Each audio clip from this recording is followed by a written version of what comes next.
Hello and welcome back to the Second Chance Live channel here on YouTube. I'm happy to see that you decided to stop by to watch this video presentation. Thank you. In today's video presentation, I'm going to be sharing some principles that I learned through my process of living on a fixed income. These principles can help anyone regardless of whether they're living on disability, as I am, or if they are living on a fixed or limited income, monthly income. Within this article, I have created charts to explain and to put into categories the way that I have budgeted the money that I have been allotted to me through my monthly check. I would encourage you to come to the article, which I will include a link to the article in the section on my YouTube channel where I can put an introduction to the article or to the video presentation of the article. So again, I would encourage you to come to the article and look at the different sections that I have for setting up the budget. I will read those to you, but you will get a better perspective if you come to the article and look in the columns in which I've created. To read the article, I'll put my glasses back on and bring up the article. I want to thank you for your time. As you listen to this article and questions come to mind, please send those questions to me. All questions are good questions. Here's the article. How to create and maintain a budget while living on a fixed income. Hello and welcome back to Second Chance to Live, my friend. I'm happy to have you around my table. Because of the financial insecurity that I experienced for many years, once I began living on a fixed income, I decided to set up a budget. I did so to avoid continuing financial insecurity. In July 2012, I wrote an article to share what has helped me to avoid financial insecurity for over a decade. I learned some of these principles from my mom and then adapted them to fit my particular set of circumstances. As you read through the article, the principles applied may also help you to avoid financial insecurity. In the event that you find these principles in the below article helpful to you, please let me know, my friend. Thank you. Here's the article I wrote back in July of 2012. How to manage money while living on SSDI, Social Security Disability Insurance. Hello and welcome back to Second Chance to Live, my friend. I'm happy to see that you decided to stop by to visit with me. You are always welcome around my table. As I shared in my article and video series, my journey thus far, I had a long history of getting and losing jobs. The impact of getting and losing jobs was the impact of getting and losing jobs was that I experienced a tremendous amount of financial insecurity in my life. I get jobs, save up money, lose jobs, spend the saved up money, get jobs, save up money, lose jobs, use the money. So it was a lot of financial insecurity for me. Because I experienced ongoing financial insecurity in my life, when I was deemed to be unemployable and approved to begin receiving a monthly SSDI check, I made a decision to curb my financial insecurity. The way in which I curbed my financial insecurity was to set up a monthly budget and stick to that budget. I have been told that I should share the system with other people who are living on a monthly SSDI check or a fixed income. Below, I will share how I set up my monthly budget. The success of any budget is that I need to adhere, maintain the budget and live within my means. Consequently, I am prudent and frugal with how I spend the funds allotted to me by my monthly SSDI check.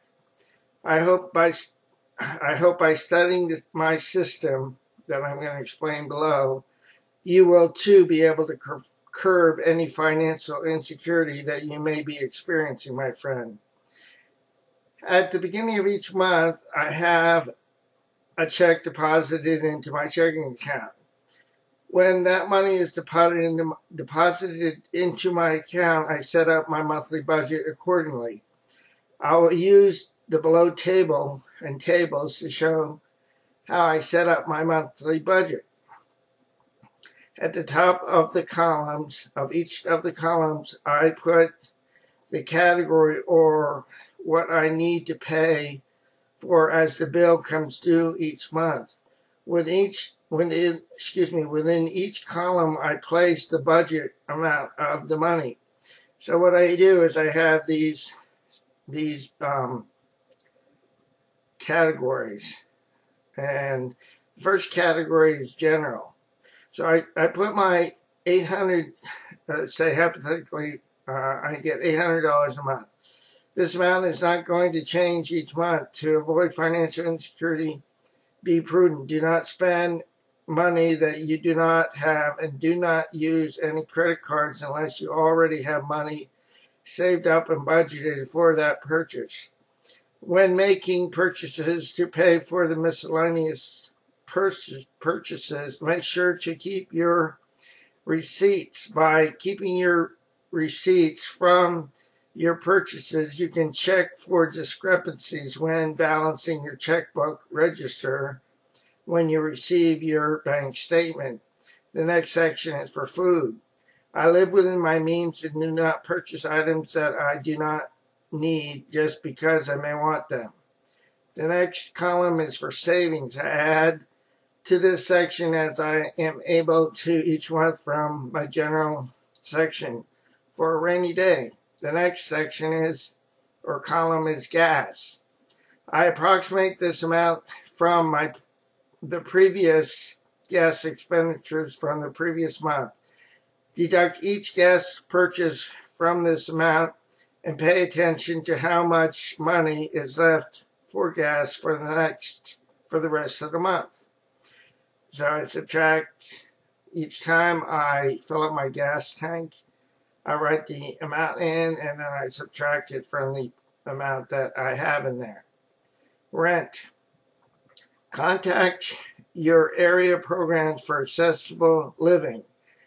They help me to get connected to an agency called Neighborhood Development Program, which help to assist me for my rent. Apply for housing assistance with the housing authority in your area. In the general section, I put my monthly SSDI check. From that check, I deduct my monthly expenses and the items that I budget for as I have need. For sake of an example, say I receive $800 as a SSDI check each month. When I have added together each of the amounts as shown below, which I explain through two different columns, to pay the bills and my budget, I then deduct the total from the monthly SSDI check that I have listed in my general section. Below is an example of how I add up my monthly bills and the money I allot for different budgets. So here are the bills that I have that I created columns for: food, gas, rent, car, renters, insurance, utility, cable, gym membership, savings. And then I budget items for toiletries, automobile expenses, costs, repairs, shoes, clothes, sneakers, whatever else you would like to budget for to purchase in the future, my friend. And then I add up those amounts from the bill section and from the budget section. And by combining the amounts from the bill section and the budget section, I then take the combined amount that I add together and I subtract that from the general section on my SSDI check and the monies that I have left over from the previous month within that general section. Once I add up, once I add up my bills and my budget expenses, I then deduct the total amount from my general section and my SSDI check. Once I deduct the combined bills and budget items from my SSDI check, I then place the figured amounts that I will need to pay for those on the designated column to pay for the expenses and budget items, as I explained to previously, i.e. food, gas, rent, car, renter's insurance, utilities, cable, gym membership, savings, and in the budget, toiletries, automobile, shoes, clothes, sneakers, whatever else I want to budget for, so that I have money to purchase in the future. After I deduct my bills and my budget items from the general section, my SSDI check, the leftover money is used to pay for miscellaneous items during the month. With all my food, toiletry, and miscellaneous purchases made during the month, I save all my receipts and place them in an envelope, in a legal envelope. I started this practice to check for errors that I may have made in my calculations when I received my bank statement from the bank. By saving the receipts, if there is a discrepancy, I can check my records. And if there's a discrepancy between the receipt and the amount once I receive my check statement, I can then take that receipt to the individual or to the business and let them know that there's been a discrepancy. So I'm covering myself. As a note, although I may not be able to budget only $5 or $10 each month for such things as toiletries, shoes, sneakers, and clothes, etc., by budgeting something each month over a period of time, I'm able to budget enough money to pay for those items as I have a need. Planning, prudence, and being frugal minimizes financial insecurity. So these are other columns that I have. In the utilities, I approximate, and this is how I set up the amount for each section. I appropriate this amount each month based on the previous month's bill. If it is more, I take the amount from my general section to make up the balance. So I don't spend all the money in my general section that I've set up earlier in the month. So I'm very prudent. So if I do have extra money that's needed to pay for, say, utilities, as I receive the bill from the utility company, I'm able to transfer money from the general section into the utility section. The same thing I do with the cable and etc. The cable, basic cable and internet, no frills, movies or services. I can watch TV shows online through Hulu, Fancast, or other similar free services. Gym membership. The YMCA that I work out at has a program to help individuals with low incomes. Check into similar programs that your local YMCA or YWCA may offer. By doing so, you may find that you can afford to work out at a gym on a regular basis. I am glad I checked into the program which was suggested to me by a professional I was working with at the time, years ago, 15 or 16 years ago.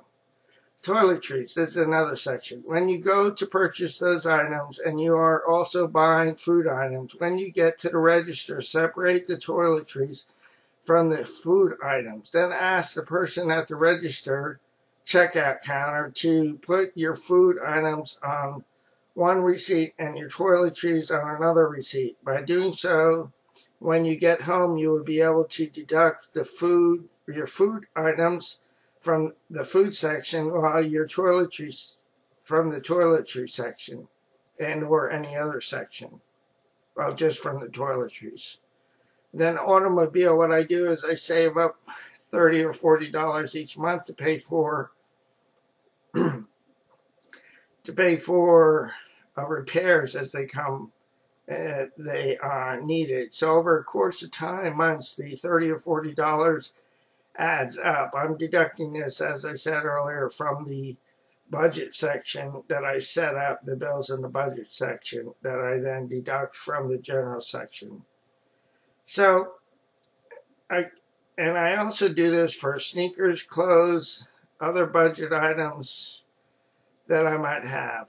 This is the end of this particular video presentation of how to set up and maintain a budget while living on a fixed income, be it on Social Security, disability, or on other fixed incomes, and or you make X amount of money during the month. If you are working, you can apply this system to the amount of money that you make. I want to say so long for now, but before I do, let me encourage you with this. Please do not give up on yourself, a loving God, or your process, because more will be revealed in time. The pieces of the puzzle will come together in the correct order and at the right time.